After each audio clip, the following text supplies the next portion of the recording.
నీకు దీనికి సంబంధం లేదు, తప్పుకో. నాకు ఆడితో సంబంధం ఉంది, ఎందుకంటే ఆయన నా తమ్ముళ్ళు అంటాడు. నాకు నాతోనే సంబంధం ఉంది, ఎందుకంటే నా పేరే సంబంధం. వెనకట్టుకోడు సింహం తల్ని దువ్వెంతో దువ్వాలనుకున్నానంట. అంటే ఏంటి? మంచి సామెతని ఊరుకోవాలి గాని ఆరాలు తీయకూడదు. ఏ మొహం పెట్టుకొచ్చావో ఇక్కడికి? అందుకని వేరే మొహం అద్దెకి తీసుకుని ఎలా వస్తాడు? మరి థర్మామీటర్ నోట్లో పెట్టుకుంటది. చెయ్యేసి రెస్టారెంట్ తీసుకో. సరే రానా. ఎందుకేరా నీ పెళ్ళం తల మీద డాన్స్ చేస్తుంది? ఈ అమ్మాయి నడుము మీద 13B ప్రకారం విడాకులు పెట్టలేదు. అప్పుడు 12B ఆటోని ఎక్కిపోవాల్సిందే. Sir please. సైతాన్ వేదాలు వల్లిస్తుందా? వచ్చిందిరా ఈవిడికి మాత్రం వేదాలు సైతాన్ వల్లిస్తది. అంటే ఏమిటి? ఏమంటే ఆరాలు తీయకూడదు, వినూరుకోవాలి.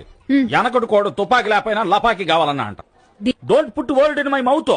మాటలు సరిగ్గా రాని అంటున్నా. ఏంటి తప్ప? కరెక్ట్ గానే కదా నేను అంది. కరెక్టే కానీ ఎస్ వదిలేసావు. ఓ వదిలేనా? Don't put word in my mouth. So వదిలేయన్నా. అప్పుడు ముందు చెప్పిందే కరెక్ట్ కదా.